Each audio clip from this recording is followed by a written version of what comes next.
Burnout. It's a nasty thing that high achievers suffer through, and the worst part is, you don't have to. Maybe you're like Jamie. Jamie in his early 20s had high aspirations of becoming a firefighter, but until that time, he settled for working 104 hours a week, 2 jobs, including midnights and days, and he did this for 2 years. 2 years. Was this guy burnt out? Oh, definitely. He thought he could keep himself fit by going to the gym, but he completely forgot about all the other factors that keep a person healthy in body, mind, and spirit. His progress at work was just enough to get by. And talk about having no life. Everything revolved around work and sleep. Sure, he hit the gym regularly and was hitting the weights, but all that did was barely keep him alive.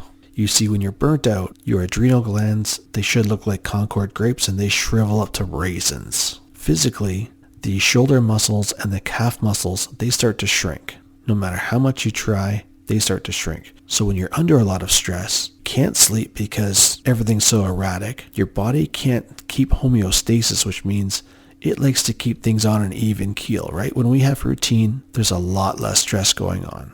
So that's one factor. So finally, after 2 years, Jamie realized, oh man, I've got to get out of this cycle. So what did he do? He decided to quit those jobs that weren't going to lead anywhere. He decided to focus on his whole purpose of trying to get into the fire department anyway, which was to use his athletic ability to help people. He just used a different avenue. He went and became a personal trainer. By doing that, he was able to work only 1 job instead of 2 and 3. Plus, that helped him to get into the fire department because it looked good on his resume. All of a sudden, he is sleeping better. His physique started to take shape like it should. And on top of that, he got to learn a whole new skill that was going to help him get into the fire department. And you know what else?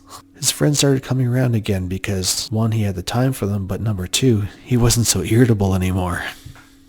Not to mention he didn't have to rely on all these stimulants to help him stay awake at night. Now maybe you're going through the same thing right now. Your sleep is erratic, you're irritable, and you can't see the end of this incredible madness. If that's true, how are your relationships right now? I'm talking every relationship. Staff and clients, how do they respond to you right now? Do they come to you with concern and with ideas on how to make things better? Or do they shy away? Do they run and hide when they see you? What about at home? Do you get the same kind of cold shoulder at home? Do you find it harder and harder to reach your children or your spouse? And what about those arguments? Are fights starting up for apparently no reason at all? And who do you think is starting them? Be careful you don't go into victim mode. You definitely want to be a solution finder, not a problem finder. And another important factor is your work suffering. Are you starting to doubt your work? Are you starting to doubt what you can do with your work?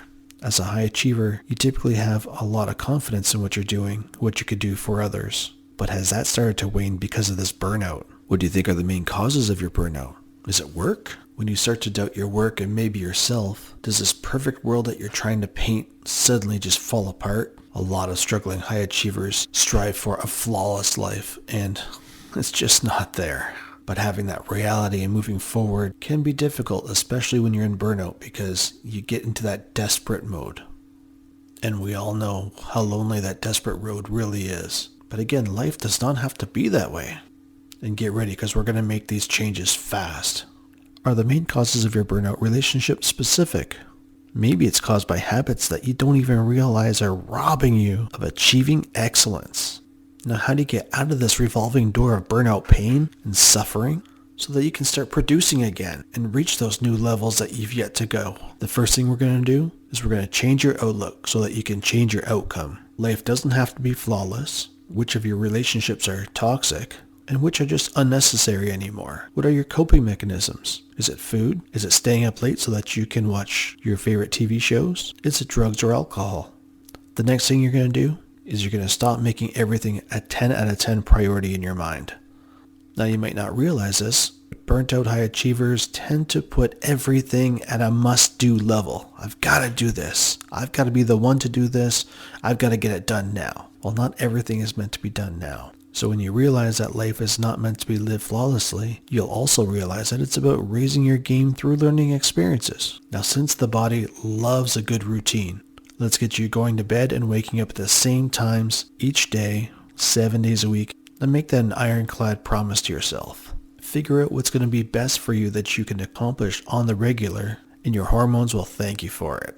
You'll have a lot more energy, far more clarity, and the irritability, yeah, you'll notice most of it going away. Not to mention having a routine, it frees up the part of the brain that's been struggling with decision making because of overwhelm. A great example of this is if you've ever experienced having way too many tabs open on your computer and your processor's trying to keep up and update everything. After a while it shuts down. And then if it shuts down too often, you've burnt your motherboard and then you got to go out and buy a new computer. Well, we definitely don't want to have to buy a new you because there just isn't one.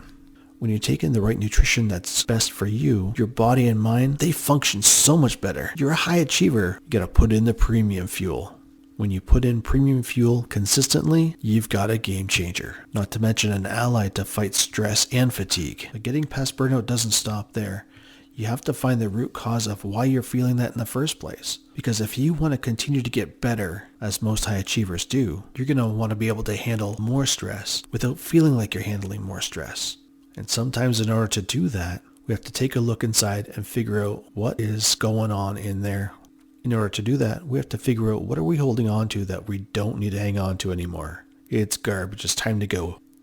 It could be a belief system, could be any kind of limiting factor, just doesn't need to be there anymore. And now it's time to go. Believe me, once you've cleaned out all the junk in the attic, the brain will feel so much lighter and you'll be able to handle a lot more stress without feeling it. You'll be able to tackle these kind of things with vigor. When you are feeling overwhelmed and burnt out, here's an exercise that you can quickly do that will bring down that stress. I highly recommend doing this right before a big meeting and as you lie in bed every night. This technique is called switching. Place your thumb and middle finger on the inlets of the collarbone. You'll notice the left and right side of your collarbone have these little inlets. Gently place the thumb and middle finger on there. Don't press. You'll notice the more stressed you are, the more tender that area is. So all we're trying to do is lay them on there.